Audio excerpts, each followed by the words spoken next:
الثقة بالنفس مش غرور، دي قوة، ولو عرفت توصل لها هتغير حياتك. عارف ايه أصعب حاجة ممكن تحس بيها؟ إنك تكون عارف إنك تقدر بس مش واثق في نفسك كفاية إنك تبدأ. تبقى قاعد كده شايف الناس بتتحرك وبتنجح وبتتكلم قدام الناس بثقة، وإنت جواك صوت صغير بيقولك أنا مش قدهم، أنا هفشل، وأنا عمري ما هكون زيهم. بس خليني أقولك على الحقيقة، الثقة بالنفس مش حاجة بتتولد بيها ولا حاجة بتشتريها.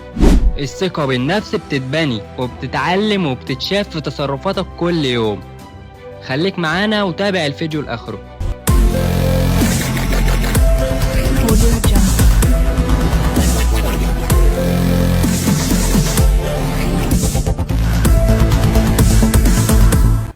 كل حاجة بتبدأ من جواك قبل ما تقف قدام الناس، وقبل ما تتكلم في اجتماع، وقبل ما حتى تاخد قرار في حياتك. لازم تكون بنيت الثقة دي جواك. جواك في صوت بيقولك خليك في مكانك، بلاش إحراج، بلاش تفشل. لكن كمان جواك صوت تاني بيقولك قوم، انت تستاهل أكتر، انت تقدر، انت قدها. انت بقى اللي بتختار تسمع مين فيهم. طيب ازاي أثق في نفسي؟ أول حاجة اعرف نفسك، انت مين؟ اكتب كده على ورقة ايه الحاجات اللي أنا شاطر فيها، ايه الحاجات اللي بتميزني. محدش هيقولك غيرك وغير دماغك.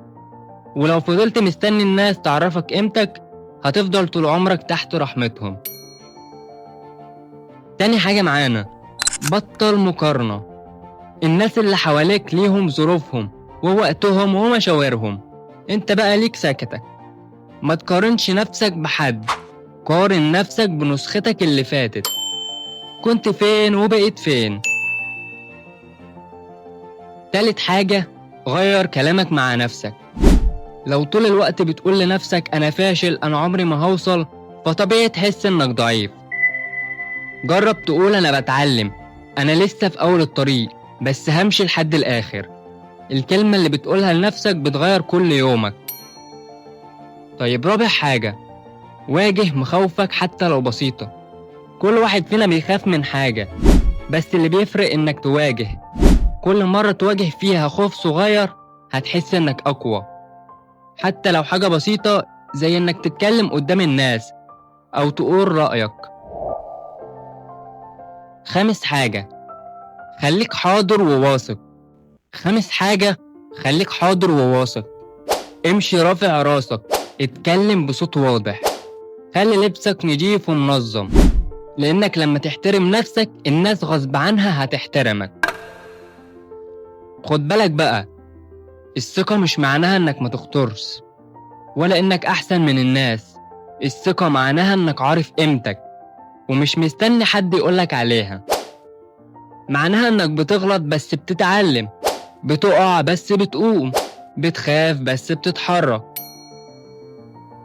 طيب لو وصلت لآخر الفيديو ده فأنت واحد مستعد تبدأ تغير من نفسك. ما تخليش اللي جواك يكون هو اللي بيوقفك، خليه يكون هو اللي بيشجعك. اكتب لي في الكومنت ايه اكتر حاجة محتاج تشتغل عليها عشان ترجع ثقتك بنفسك. ما تنساش تعمل لايك وتشترك في القناة، وافتكر دايما جواك نسخة قوية بس مستنياك تصدقها. اول ما تصدق نفسك الدنيا كلها هتصدقك. كان معاكم سيف إبراهيم من قناة فكرها صح. اشوفكم في الفيديو الجاي.